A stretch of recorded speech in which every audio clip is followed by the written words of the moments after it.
이번에 합격하기 전산회계 1급 15번째 시간입니다. 이번에 이제 재무회계를 종강인데요. 마지막까지 힘내시기를 바랍니다.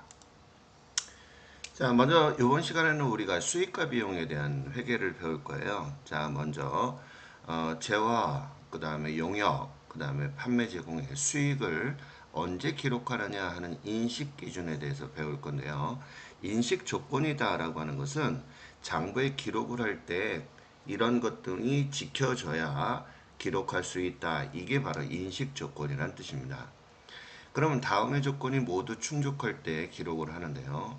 첫 번째, 재화의 소유에 따른 유의적인 위험과 보상이 구매자에게 다 이전이 됐을 때에 우리는 수익을 판매했다 이런 얘기거든요. 즉 매출했다 이런 얘기예요. 그러니까 무슨 얘기냐면 지금 판매자가 있고요. 이렇게 판매자가 있고 구매자가 있잖아요. 그럼 물건을 판매하잖아요. 그러면 A라는 상품을 우리가 구매자한테 판매를 하게 되면 이 소유권서부터 시작해서 얘가 갖고 있는 뭐 위험이라든지 보상이라든지 이런 것 등이 전부 다 구매자한테 이전이 돼야지만 판매자로서는 매출로 즉 수익으로 인식한다 이런 뜻이거든요. 그래서 위험과 보상이 구매자에게 이전이 된다 이런 뜻입니다.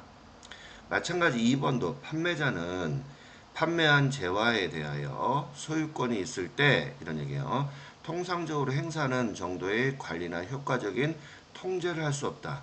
자, 이미 판매자는 구매자한테 물건을 판매했단 말이에요. 그럼 이제 끝난 거잖아요. 그런데 판매자가 계속해서 구매자가 다른 쪽에 뭐 예를 들어서 뭐 B라는 상점에다 물건을 팔으려고 그랬더니 야 거기는 팔면 안 돼. 뭐 하지 마. 자꾸 이런 식으로 간섭을 하게 되면 이거는 뭐예요? 판매했다라고 볼 수가 없는 거잖아요. 그러면 안 된다는 얘기죠. 자, 그다음에 수익 금액을 신뢰성 있게 측정해야 된다. 여기 측정이다라는 얘기는 금액으로 우리가 얼마라고 얘기할 수 있어야 된다. 이런 얘기예요. 근데 약 이런 말은 쓰면 안 된다고 그랬잖아요. 재무제표상에. 그 다음에 경제적 효익의 유입 가능성이 매우 높다라고 얘기를 했어요. 그러면 유입이라는 얘기는 무슨 얘기죠? 들어온다는 얘기예요. 자, 그래서 이런 그 수익과 비용에 관련돼서의 가장 중요한 것은 유입 가능성이 매우 높다. 자, 수익은 유입이고요. 그 다음에 비용은요, 유출이죠. 자, 이런 것들이 높아야 된다. 이런 얘기요. 그 다음에 발생어 원가에 대해서 신뢰성 있게 측정해야 된다. 뭐 수익 금액이라든지 비용이라든지 발생한 원가니까 이 부분은 비용에 관련된 것이고 요거는 수익에 관련된 그런 내용이 되겠죠. 자, 그러면 재화의 판매에서 자, 수익의 인식 기준 시험에도 많이 나왔던 문제 중에 하나고요. 자주 나와요. 거의 한 70% 정도 매회 10번 중에 7번 정도 시험에 나오는 거니까 이렇게 재화의 판매 또는 용역, 행위 제공하는 수익이 언제로 보느냐 요거는 꼭 알아두시기 바랍니다. 자, 먼저 할부 판매예요. 할부는 그 물건의 대가를 나누어서 판매하는 거잖아요. 자, 제일 중요한 건 인도한 시점에 우리가 수익을 인식하겠다. 이런 얘기예요. 예를 들어서 A라는 상품을 자, 우리가 을한테 갑이 판매를 했어요. 할부는 뭐 6개월로 했다. 그런데 그 6개월이라고 하는 것은 뭐예요? 6개월마다 매월마다 할부금을 받는 거잖아요. 그러면 이때 할부금이 끝나는 날에 수익으로 인식을 할 것이냐 아니면 상품을 인도한 경우 제품을 이렇게 넘겨준 그 시점으로 할 것이냐 이런 얘기거든요. 예를 들어서 6개월이 지났다. 12월 31일이다. 그런데 여기가 오늘은 6월 1일이었다 라고 하게 된다면 언제로 수익을 볼 거냐 이런 얘기예요. 그러면 언제? 인도한 시점을 보니까 6월 1일 날을 수익으로 봐야 된다 이런 얘기가 되는 거예요. 그 다음에 위탁 판매다라고 하는 것은 여기서 위탁이다라고 하는 것은 부탁하다는 뜻이에요. 그래서 위탁자가 있고 그 다음에 수탁자가 있겠죠. 부탁을 받은 사람. 그럼 위탁자가 수탁자한테 물건을 팔아줘라고 보내주는 것을 우리는 적성품이다라고 합니다. 제가 한번 설명을 했던 것 같은데, 그죠? 자, 그러면 이때 팔아줘라고 보내주는 이 적성품은 판매를 한 것이 아니에요. 그건 어떻게 해야지만 판매가 이루어진 거냐? 수탁자가 제3자에게 판매를 했을 때 그때 수익을 인식하겠다는 점 알아두시기 바래요. 그래서 수탁자가 제3자에게 판매한 시점을 수익으로 본다는 점 꼭 알아두시고요. 자, 그 다음에 시용 판매. 자, 이 시용이라는 얘기는 볼 시자에 사용할 용자. 즉, 우리가 왜 샘플 같은 거, 자, 뭐 화장품 같은 경우에 발라보고 소비자들이 어때요? 괜찮네, 이거 살게요. 이런 얘기 하잖아요. 즉, 구매 의사를 표시하잖아요. 그러면 우리는 이것을 매출로 보겠다. 이런 얘기예요. 그래서, 만약에 100개 중에서, 자, 70개를 구매 의사를 얘기했어요. 그럼 나머지 30개는 뭐예요? 기말재고죠. 재고가 되는 거죠. 그럼 70개는 매출이 되는 거고 30개는 뭐가 되는 거죠? 예, 바로 재고가 된다는 거. 자, 그 다음에 상품권에 대해서 잠깐 좀 볼까요? 자, 우리 선생님들 상품권은 다 알고 계시죠? 그죠? 뭐 구두 티켓이라든지 뭐 우리가 마트라든지 뭐 여러 가지 많이 있어요. 상품권이. 그죠? 그러면 이 상품권은 언제를 수익을 볼 것이냐라고 했는데 예를 보겠습니다. 자, 예를 들어 홈플러스라고 볼까요? 자, 홈플러스다. 플러스. 자, 예를 들어서 10만원짜리 홈플러스 상품권을 A라는 사람한테 판매를 했어요. 그러면 홈플러스는 이날 수익으로 볼 것이냐? 이런 얘기예요. 그건 아니다. 왜? 종이만 판 거예요, 종이. 그러면 상품을 줄 의무가 있는 거 아니겠습니까? 그죠? 그래서 판매한 것은 수익으로 보지 않습니다. 그러면 언제 수익으로 보냐? A가 그 상품권을 가지고서 물건을 구입하겠죠. 이때를 수입을 보겠다. 그래서 상품권을 회수한다는 얘기는 홈플러스에서 어때요? A가 와가지고 물건 사고 상품권 주겠죠. 그죠? 회수하고 재화를 판매한 거, 물건을 사갖고 가는 날. 자, 그때를 수익으로 보겠다. 이런 얘기. 자, 그 다음에 우리 정기간행물이라고 하는 게 있어요. 뭐 신문이나 잡지 뭐 이런 게 있잖아요. 자, 그런데 구독료가 일정한 거 있죠. 매월 10,000원. 뭐 이렇게 일정할 때는 정액법, 일정한 금액으로 인식을 하지만 금액이 다른 경우 있죠. 뭐 신년호 이럴 때는 2만 원 하고 평상시 때는 뭐 만 원씩 하고 어느 때는 뭐 7천 원 하기도 하고 금액이 이렇게 막 삐쭉삐쭉삐쭉 이렇게 되는 경우 있잖아요. 그럴 때는 그 예상 판매가액에 대한 비율로 인식을 한다는 점 알아두시기 바래요. 자, 이렇게 우리가 이 재화의 판매 수익에 관련돼서 시험에 잘 나오는 걸 봤고요. 요번에는 용역에 관련된, 즉 용역은 우리가 행위 제공을 하는 거를 얘기하는 거거든요. 그래서 설치, 용역 수수료 이런 것 등은 진행 기준에 의해서 우리가 수익을 인식한다. 예를 들어서 이런 경우 있잖아요. 뭐 공사를 한다. 자, 공사를 하는데 예를 들어서 2025년에 자, 100% 공사가 완벽하게 됐으면 좋겠는데 40%밖에 공사가 안 됐다. 그렇게 되면 수익을 얼마큼만 인식한다? 그죠? 40%. 그럼 비용도 40%만큼만 해서 순이익을 계산하는 게 바로 진행 기준이라는 뜻이에요. 그래서 우리가 이런 용역 같은 경우는 완성하고 나서 수익을 인식하는 완성 기준이 아니라 이렇게 진행률에 따라서 수익을 인식하는 그런 부분이 바로 진행 기준이다. 이렇게 알아두시면 되겠습니다.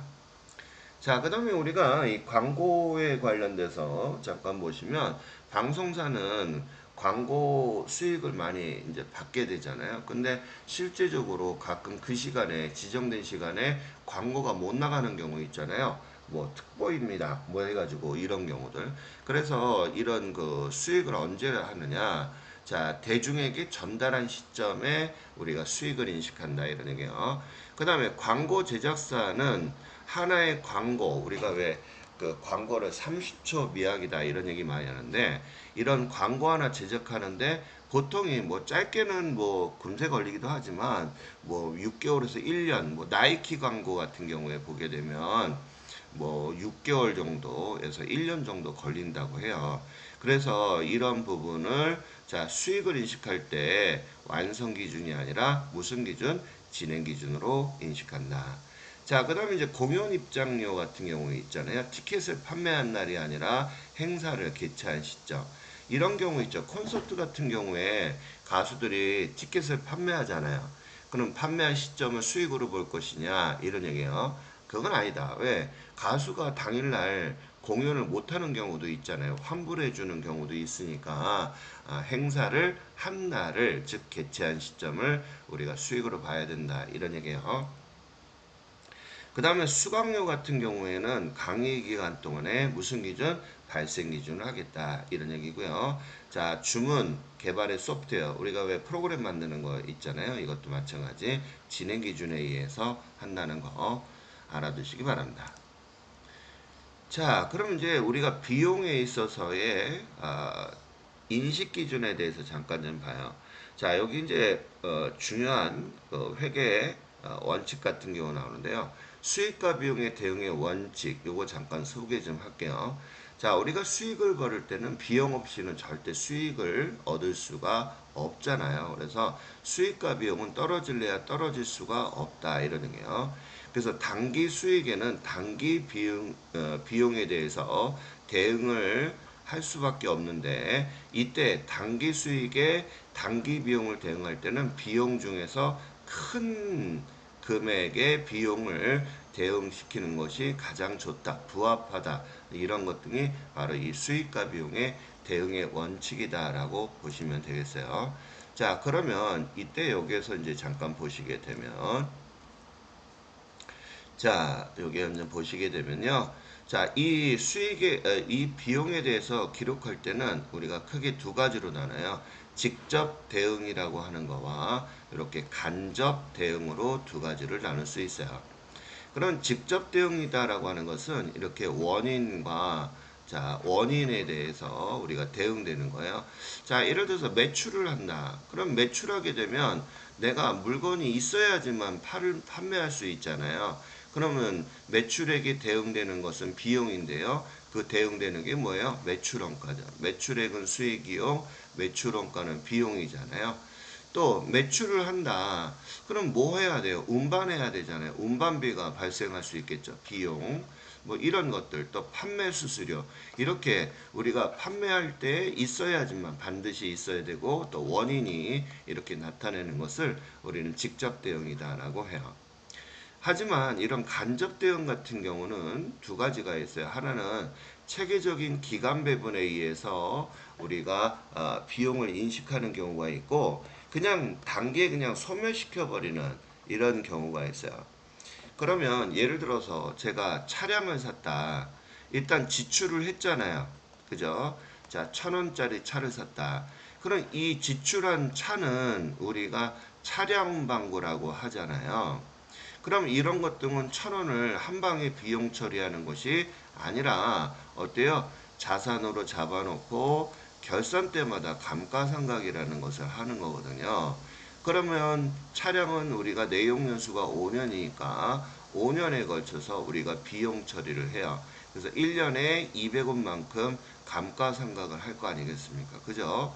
또 보험료 같은 경우도 1년치를 냈다. 그러면 1년이니까 12개월만큼 어떻게 돼요? 보험료를 나누어서 비용 처리할 거 아닙니까? 그죠? 자, 이런 것들을 우리가 체계적인 기간 배분을 하는 비용이다라고 하는 거예요. 하지만 그냥 소멸되는 거 있죠. 광고 선전비나 또 기업 업무 추진비라든지 이런 것 등은 그냥 소멸되는 거잖아요. 사용하면 끝나는 거죠. 그죠? 이자를 주거나 이런 것 등은 우리가 이제 단기 비용으로 처리한다. 이렇게 알아두시면 돼요. 자, 그러면 이거는 시험 문제 어떻게 나옵니까? 이렇게 나와요. 그럼 비용을 인식하는 기준에 대해서 성격이 다른 하나는 이렇게 물어봐요. 그러면 감가상각비, 보험료, 광고선전비, 매출원가 쓱 집어넣어요. 그러면 답은 몇 번? 그쵸, 매출원가죠. 왜? 얘는 직접 대응이고 나머지는 전부 다 뭐예요?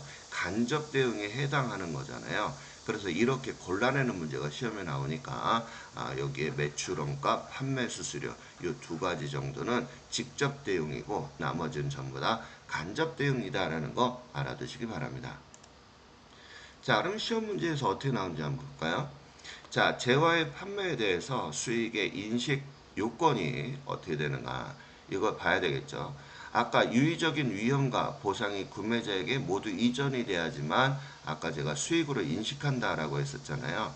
자, 그 다음에 판매자는 판매한 제어에 대해서 소유권이 있을 때예요. 자, 통상적으로 행사하는 정도의 관리나 효과적인 통제를 할 수 있다. 예를 들어서 판매를 했어요. 판매자가 자, 구매자한테 자, 판매를 했는데 조건이 뭐냐면 자, 소유권이 있을 때요. 자, 예를 들어서 판매가 구매한테 있는데 소유권이 누구한테 있다고요? 판매자한테 있어요. 그러면 판매자가 구매자한테 뭐라고 한다? 야, 이거 나한테 소유권이 있으니까 내가 통제도 할 수 있고 할 수 있다라고 계약서를 쓰겠죠. 그런 내용이에요. 그 다음에 수익 금액은 신뢰성 있게 측정해야 되고요. 그죠? 그런데 여기 이제 잠깐만 보게 되면 판매한 재화에 대해서 이런 얘기가 있고 소유권이 있을 때 자, 소유권이 있을 때 통상적으로 행사하는 정도의 관리나 효과적인 통제를 할 수 있다라고 했는데 자, 이 문제는 무슨 얘기냐면 판매한 재화에 대해서 그런 그 계약상에 아까도 얘기했듯이 통제나 소유권이 통상적으로 있어서 행사하겠다는 그런 계약상의 이런 전제 조건이 있으면 이렇게 통제가 가능해요. 그런데 여기서 보면 판매한 재화에 대해서 소유권이 있을 때 이렇게 해놨어요. 문제가 좀 아리까리하긴 했는데 통상적으로 행사하는 정도의 정도나 관리나 효과적인 통제를 할 수 있다라고 하는데 이건 사실 문제 좀 구리게 냈다 이렇게 얘기할 수 있어요. 우리가 실질적으로 판매한 자에 대해서는 판매자가 구매자한테 이래라 저래라 할 수가 없거든요. 그래서 여기에서 있을 때가 판매한 제하에 있을 때 소유권이 사실은 없을 때 이렇게 얘기하는 거거든요. 그렇게 해줘야지만 통제할 수가 없는 건데 있다라고 이렇게 해버리니까 제가 보기에는 이거 헷갈리지 않았나 이런 생각이 들어요. 나머지는 유익 가능성이 매우 높고 나머지는 다 맞는데 제가 보기엔 문제가 좀 있는 문제다. 자, 수익의 인식 기준에 잠깐만 보게 되면요. 자, 상품권을 판매할 때는 판매한 시점이 아니라 회수한 시점이라고 그랬죠. 할부는 인도한 시점이라고 그랬고 시형 판매는 구매 의사를 표시했을 때라고 했었죠. 자, 맞는 것은 수탁자가 제3자에게 판매한 시점에 수익으로 보겠다 이런 얘기가 됐어요. 자, 세 번째 문제 보겠습니다. 오정은 A사로부터 12월 10일 날 주문을 받고요. 자, 상품을 12월 24일 날 뭐 했어요? 인도했으니까 이때를 수익으로 봐야 되겠죠. 자, 갑상품 100원을 다음과 같이 받은 경우에 수익은 언제 시점으로 해야 되느냐 이런 얘기가 되는 거거든요. 그러면 인도한 시점이잖아요. 그죠? 얘네들은 대금을 회수한 거잖아요. 그럼 회수한 거는 중요치가 않아요. 상품을 뭐 한 날, 인도한 날이 중요한 거기 때문에 12월 24일 날 수익을 다 인식해야 되겠죠. 정답은 2번이 되는 겁니다. 자, 그 다음에 이 기출문제 4번 같은 경우 문제는 정말 어려운 문제거든요. 자, 우리가 보통 발생주의에서 자, 현금주의로 인식을 하거든요. 그런 현금주의 당기 순익을 계산한 결과 순익이 30만 원이 나왔다. 이렇게 나와 있어요. 그런데 지금 여기에서 발생주의에 의한 당기 순익을 구하라고 한 거거든요. 그러면 여기서 우리가 앞전에 배웠던 거하고 똑같아요. 자산이 감소하면 더해주고 자산이 증가하게 되면 차감해주고 이게 이제 우리가 그 현금 흐름표에서 계산하는 부분인데 이 세무 2급에서 시험 문제가 나오거든요. 그래서 자산이 감소하면 자 우리가 과소하거나 누락하게 되면 더하고 이런 얘기 했었잖아요. 혹시 기억하십니까? 자산은 더하고 부채는 빼고 비용은 빼고 수익은 더한다 라고 했는데 자, 요 내용 한번 볼게요. 매출재고 감소됐으니까 이 7만원만큼을 더해줘야 되고요.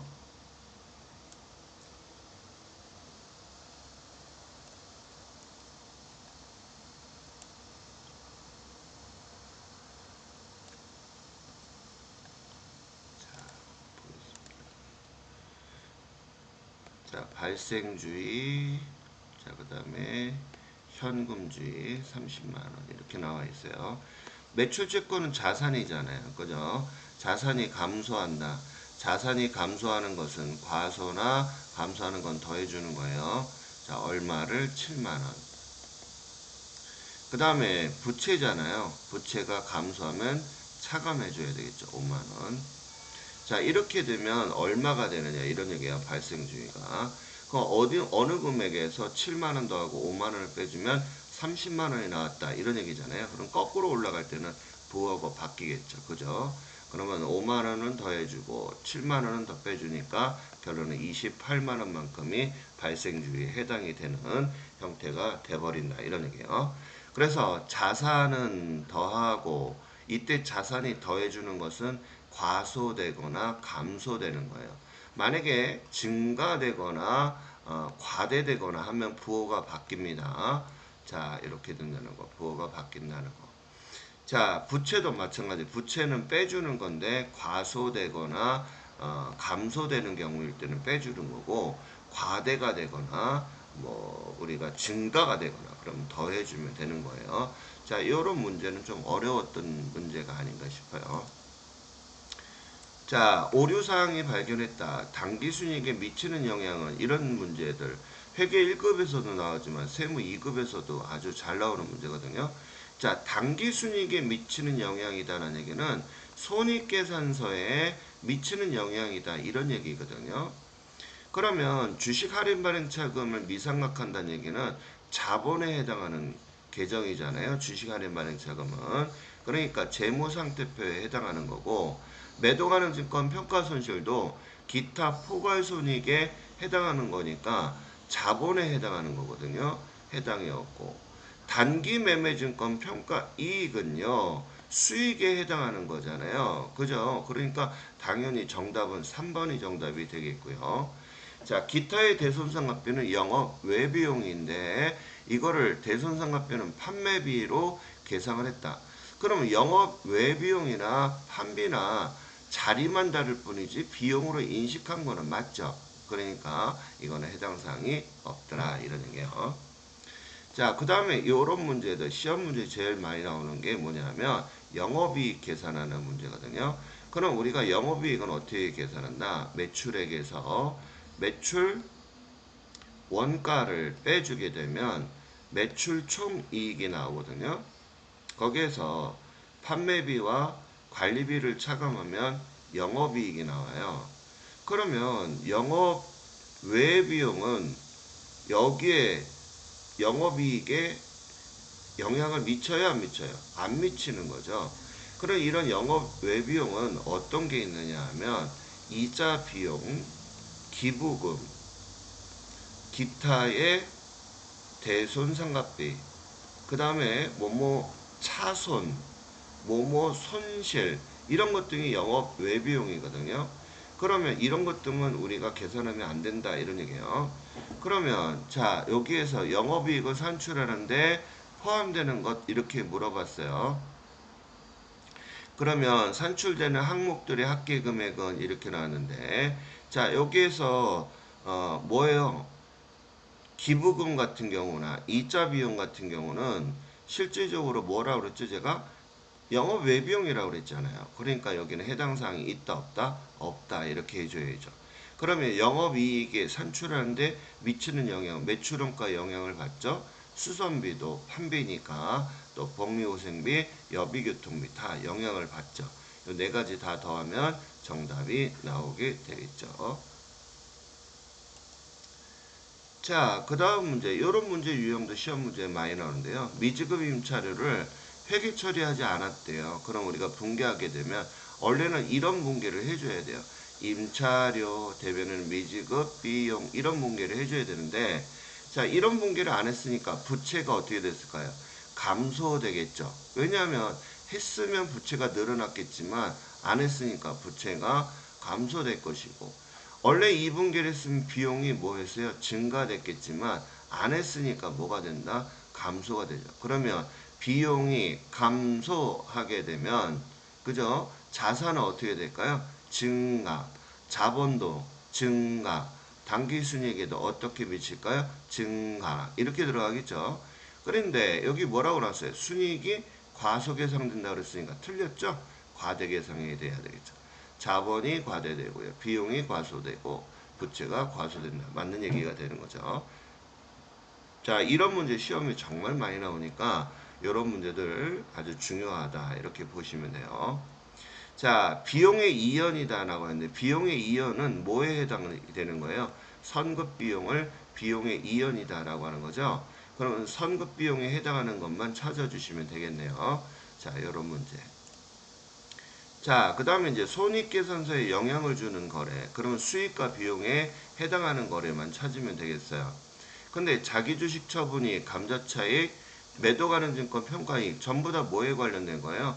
자본에 해당하는 식구들이잖아요. 그러니까 손익계산서에는 영향을 안 미치고 단기 매매 증권 처분이 이건 수익 계정이잖아요. 그래서 정답은 4번이 되겠네요. 그 다음에 재무제표를 작성하는 순서로 올바른 것을 골라라 그랬는데요. 우리가 왜 그 재무제표 오류 수정할 때 제조원가 명세서, 그 다음에가 손익계산서, 그죠? 잉여금 처분 계산서, 마지막으로 재무상태표 작성하잖아요. 자, 이런 순서대로 작성한다. 이렇게 보시면 되겠어요.